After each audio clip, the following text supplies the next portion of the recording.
Bom dia, irmãos, graça e paz. Nós estamos aqui mais uma vez para o nosso terceiro estudo no livro de Daniel. Estamos no capítulo 3 e o estudo de hoje nós vamos estar dividindo em duas partes.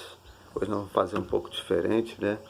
Vamos louvar o Senhor, adorar o Senhor nessa manhã e vamos também começar com oração. E eu conto com a sua participação. Leia também o texto e o capítulo 3, né, nós já estamos inteirados, né, lendo aí o capítulo já há alguns dias, mas se você não leu, leia para que possamos realmente estar inteirados do que está acontecendo nesse capítulo e que Deus esteja falando nos nossos corações. Vamos orar nessa hora. Maravilhoso Deus, obrigado, Pai, pela noite maravilhosa que o Senhor nos dá de descanso, pelas misericórdias, Senhor, que se renova a cada manhã, a causa de nós não sermos consumidos. Obrigado, Senhor, por essa oportunidade de meditarmos na Tua Palavra e abrirmos e ouvirmos a Tua voz através da mesma. Perdoe, Senhor, as nossas faltas, purifica as nossas vidas para estarmos no altar, na presença do Senhor. Fala aos nossos corações, Senhor, que nós pedimos nessa manhã e nos ajuda a colocar em prática aquilo que nós temos aprendido, para que possamos ser bênção em Tuas santas mãos. Seja o Teu nome honrado e glorificado, em nome de Jesus. Amém. Esse cântico fala do brilho deste mundo.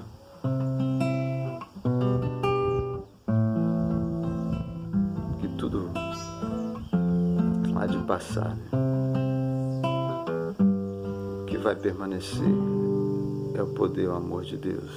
O brilho deste mundo se apaga ante Ti, a glória dessa terra nada é, tudo cai em Tua presença, Deus. Formosa é Tua presença, Senhor. O brilho deste mundo se apaga ante Ti, a glória dessa terra nada é, tudo cai em Tua presença, Deus. Formosa é Tua presença, Senhor. Tua presença está aqui. Tua presença está em mim, e o Teu povo Te recebe, adorando a Ti. Formosa é Tua presença, Senhor. Tua presença está aqui. Tua presença está em mim, e o Teu povo Te recebe, adorando a Ti. Formosa é Tua presença, Senhor. Formosa é Tua presença, Senhor. Formosa é Tua presença, Senhor. Abra sua Bíblia no capítulo 3 de Daniel. Gostaria de ler com vocês até o verso 7. Até o verso 7. Diz assim: o rei Nabucodonosor fez uma estátua de ouro cuja altura era de 60 côvados e a sua largura de 6 côvados. Levantou-a no campo de Dura, na província de Babilônia. Então o rei Nabucodonosor mandou reunir os príncipes, os prefeitos, os governadores, os conselheiros, os tesoureiros, os juízes, os capitães e todos os oficiais das províncias, para que viesse a consagração da estátua que o rei Nabucodonosor tinha levantado. Então se reuniram os príncipes, os prefeitos, os governadores, os capitães, juízes, tesoureiros, conselheiros e todos os oficiais das províncias, consagração do estado que o rei Nabucodonosor tinha levantado. Ele estava em pé diante da imagem que Nabucodonosor tinha levantado. E o arauto apregoava em alta voz, ordenando-se a voz: ó povo, povos, nações e línguas, quando ouvirdes o som da buzina, da flauta, da harpa, da sambuca, do saltério, da gaita, de foles, e de toda espécie de música, prostrar-vos-eis e adorareis a estátua de ouro que o rei Nabucodonosor tem levantado. E qualquer que não se prostrar e não adorar, será na mesma hora lançado dentro da fornalha de fogo ardente. Portanto, no mesmo instante em que todos os povos ouviram o som da buzina, da flauta, da harpa, da sambuca, do saltério, de toda espécie de música, prostraram-se todos os povos, nações e línguas, e adoraram a estátua de ouro que o rei Nabucodonosor tinha levantado. Deus abençoe a sua palavra, e a gente sabe, né, o que vai acontecer aqui, o restante aqui do capítulo, para não ficar assim também muito extenso, mas a gente sabe que 3 jovens, eles não se prostraram, né, diante da imagem que o rei Nabucodonosor fez. A mente do Nabucodonosor começou a trabalhar, né? O sonho lá do capítulo 2, daquela grande estátua, daquela grande imagem, da cabeça de ouro, depois a parte prata, bronze, ferro misturado com barro. Então, aquela degradação, né? E ele então resolveu colocar aquele plano, né? Aquela visão que ele teve, aquele sonho que ele teve, em prática, né? E Nabucodonosor, a gente vê que ele era um homem assim muito orgulhoso para aceitar, né, ele ser o seu império, aquela visão, aquele império da monarquia, aquele império de ouro, né, todo poderoso, aquele ditador, ele não aceitaria facilmente essa perda.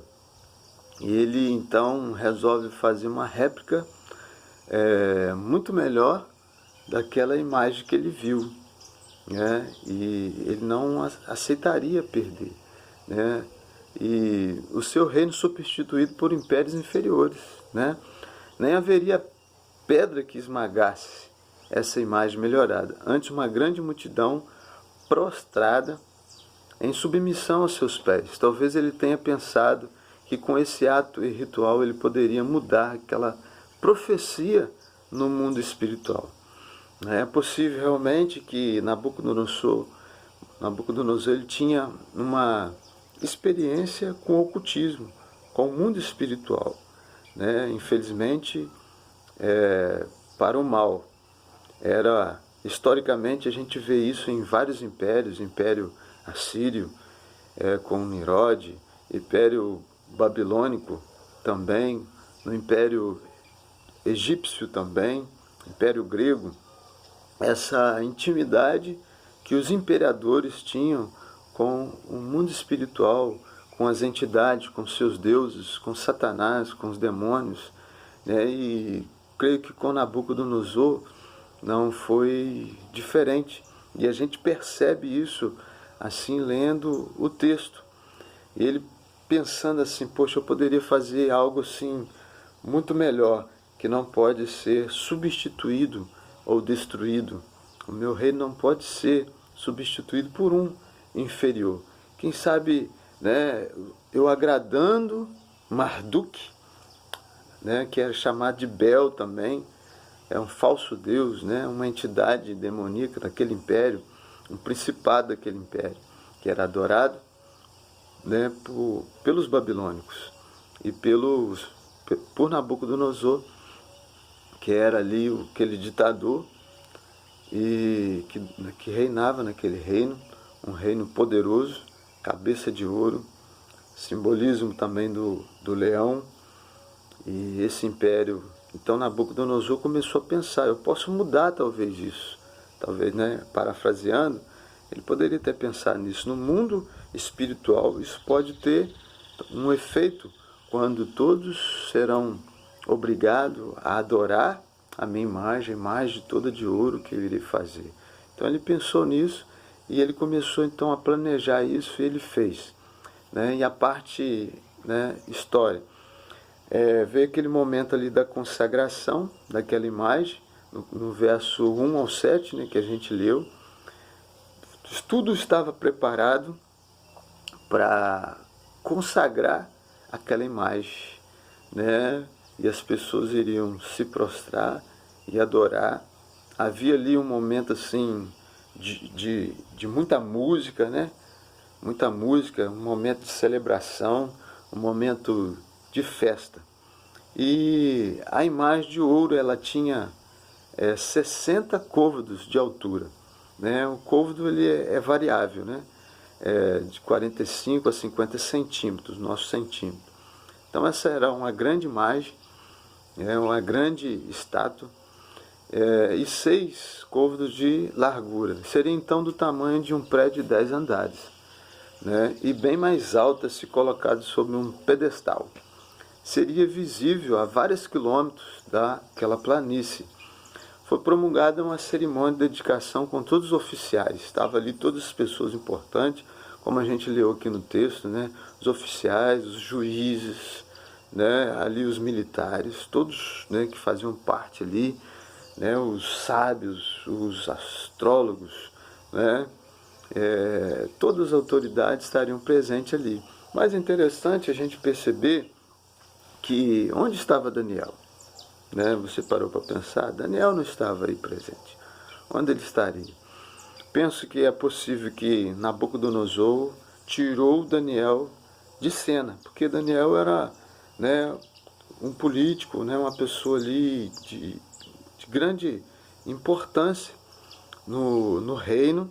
Além de ser de muito importante, ele sabia do sonho que Nabucodonosor tinha tido. Ele revelou, né, deu a interpretação a Nabucodonosor que era aquele sonho.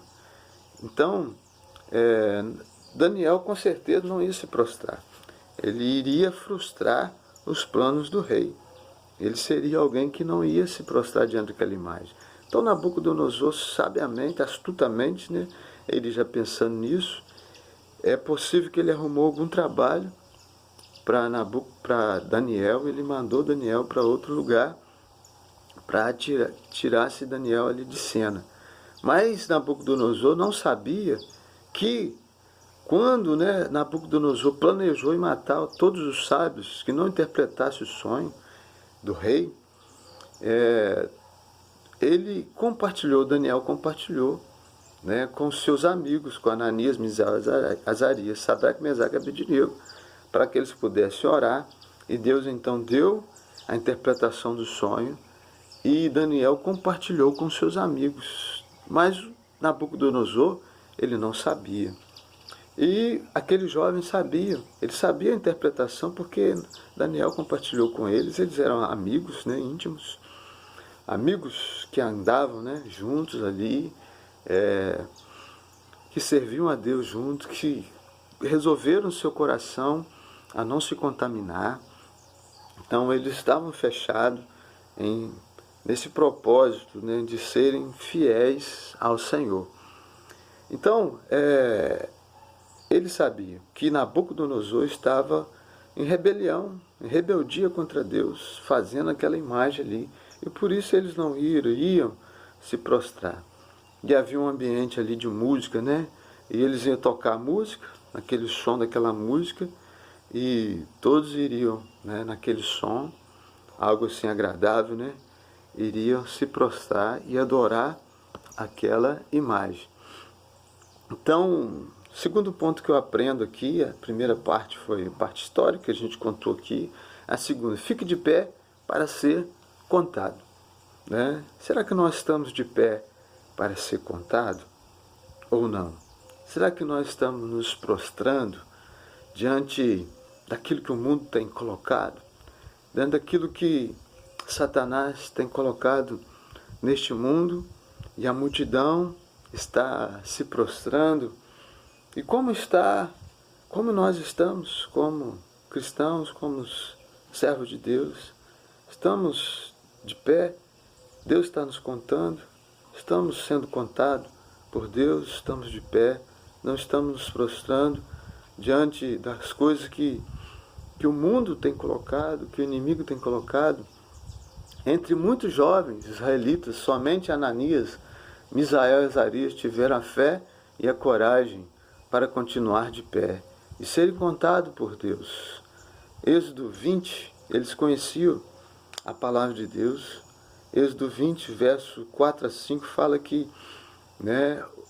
os israelitas conheciam, os jovens conheciam: não terá outros deuses diante de mim, não farás para ti imagem de escultura, não que haja semelhança no céu, embaixo na terra. Adorarás somente ao Senhor teu Deus.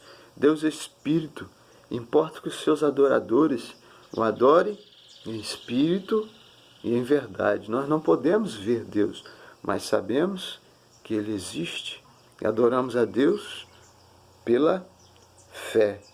Pela fé. É isso que Deus espera de nós. Não podemos fazer imagem.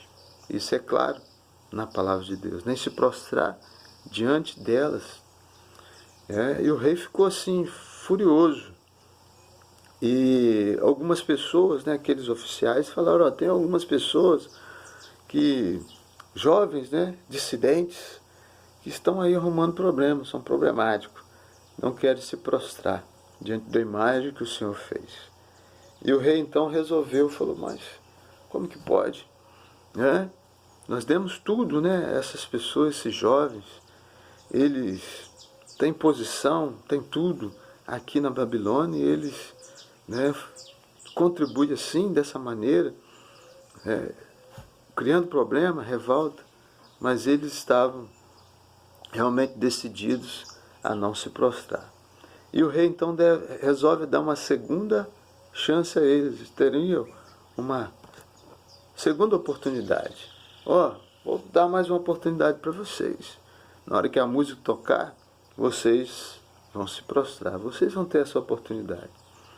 Mas eles estavam decididos a permanecer firmes, E eles estavam determinados realmente, E eles falaram: rei, nós não vamos servir os seus deuses, nós não vamos prostrar diante dos seus deuses. Se Deus quiser nos livrar, que nos livre, mas se Ele não nos quiser livrar, nós não vamos nos prostrar, diante da sua imagem. Nós aprendemos, com esses jovens, realmente essa fé muito determinada, realmente, uma fé que nós precisamos ver em nossos dias, que mesmo que Deus não os abençoasse, não os livrasse, eles permaneceriam firmes, fiéis, mesmo com o sacrifício da própria vida, mesmo perdendo suas vidas, sendo jovens, mas eles não serviriam aos falsos deuses, não se prostrariam diante daquela imagem. E uma lição para nós, que servir a Deus é algo maravilhoso, independente de que se Ele nos abençoa ou não, independente disso. Por quê? Porque é o certo servir ao Senhor, porque é o certo fazer isso, servir o Senhor, buscar em primeiro lugar o reino do céu, a sua justiça, e as demais coisas nos serão acrescentadas. Amar ao Senhor acima de todas as coisas. É o certo fazer isso, independente das circunstâncias que venhamos a passar ou que venhamos a sofrer. Então é o certo servir ao Senhor. Os jovens foram lançados na fornalha de fogo. Eles foram lançados. Nabucodonosor, ele ficou assim, possesso praticamente, poderíamos dizer assim, como falei no início aí, sobre essa experiência no mundo espiritual, que é possível que Nabucodonosor tenha tido, e fala ali que o semblante dele mudou, algo assim, que não era normal. O semblante dele mudou, ele ficou ali possesso. Satanás, ele não quer perder, Quem estava por trás de tudo aquilo ali era o próprio inimigo. Satanás estava recebendo aquela adoração. Ele estava por trás. Ele quer receber a adoração que é dada a Deus. Deus não divide a glória dele a ninguém. Então quem estava por trás daquilo ali era o próprio Satanás. E a gente vê nisso, ele manifestando ali na vida ali de Nabucodonosor, que ficou com o seu semblante ali transfigurado, diferente do que ele era, possesso furioso. É isso que o inimigo faz. É isso que o inimigo faz. Ele não quer perder, e quando ele perde, ele quer matar. Ele quer matar os servos de Deus. E a gente vê isso acontecendo, não só ali, no tempo ali de Nabucodonosor, isso acontece em nossos dias. Outro dia eu estava assistindo aqui um filme na Coreia do Norte, e ali tem uma estátua do pai e do filho, os ditadores, ali, e tem uma praça. Parece que o nome ali da capital, não sei dizer direito, Pyongyang, alguma coisa assim, depois você pesquisa. Ali tem uma música, fica ali uma música, as pessoas ali tocando, e há ali aquele momento, de tipo assim, de adoração, e as pessoas passam naquela praça, elas têm que prestar uma reverência, o culto, adoração àquela imagem. No meio daquele ambiente, daquela música, há uma estátua, parece que uma estátua de bronze, colocada naquela praça. E as pessoas não têm liberdade religiosa, E se as pessoas forem achadas com um versículo da Bíblia, muitos são lançados na prisão, até mesmo mortas. E as pessoas que são lançadas na prisão, há um controle ali de alimento, elas não são alimentadas, e elas morrem ali naquela prisão. Então é assim que o inimigo faz. É assim que o inimigo faz. E nos países que têm liberdade, o inimigo usa outras estratégias. Às vezes religiões diversas, esse pluralismo religioso, esse relativismo religioso, essa contaminação, que a gente vê no nosso mundo, onde nós temos essa liberdade, as pessoas comprometidas com muitas coisas e não priorizam Deus, verdadeiro Deus em suas vidas, o Senhor Jesus, o Messias, enviado por Deus, aquele que se fez homem e veio a este mundo para nos livrar do castigo eterno, da condenação eterna. Esse é o verdadeiro Deus, Jesus Cristo, Pai, Filho, Espírito Santo. Então, o inimigo coloca muitas coisas, distrações, para poder tirar as pessoas do foco. Em outros lugares, ele usa esse poder político, a ditadura, em muitos lugares. Então a gente vê que muitos ditadores foram usados, creio que todos eles foram usados por Satanás. Todos os ditadores que passaram pelo mundo tiveram assim essa afinidade, essa intimidade com o inimigo, com Satanás. Muitas vezes até sem perceber isso, mas que foram usados por Satanás para poder tirar essa liberdade religiosa, para perseguir o povo de Deus. Mas a gente vê ali o poder de Deus, e Nabucodonosor ele pôde perceber isso. E de forma assim gradativa, Deus foi quebrantando o coração desse ditador. A gente vê a graça e a misericórdia de Deus, que futuramente a gente vai estar estudando e ver que esse homem, ele se converte, que Deus salva Nabucodonosor. E o quarto homem, da fornalha, de fogo, que estava ali, Deus livrou, Sadraque, Mesaque, Abednego, Ananias, Misael, Azarias, Deus livrou eles ali. Eu penso aqui, o anjo do Senhor, uma teofania, o Deus Filho ali, a presença do Deus Filho, o Senhor Jesus ali na fornalha de fogo, juntamente com os seus servos. Aprove a Deus livrar os teus filhos. Mas em muitos momentos da história, muitos servos de Deus passaram por momentos difíceis, de perseguição, e viraram mártires, perderam suas vidas. Não aprove a Deus livrar, mas é propósito de Deus livrar uns e outros não, né? A gente não entende, a gente não sabe, mas Deus tem os seus propósitos. Deus é soberano. Isso aconteceu na igreja primitiva, né? No início da igreja, a perseguição no Império Romano, e os pais da igreja, os apóstolos foram martirizados, muitos deles, né? E cristãos, crianças lançadas aí nas arenas, comido por leões, por feras, queimados vivos, mortos aí por assassinos, gladiadores. E a gente vê isso acontecendo, mas muitos Deus também os livrou. E então fica aqui nossa meditação no livro de Daniel, mas nós temos a segunda parte do capítulo 3 para a gente estar fazendo esse fechamento. Então, um dia abençoado na presença do Senhor. Acompanhe, né? Faça a sua inscrição, deixe ali, né, o seu like ali no sininho, e vamos crescer junto no conhecimento, na graça em Cristo Jesus. Deus te abençoe nesse dia, em nome de Jesus. Amém.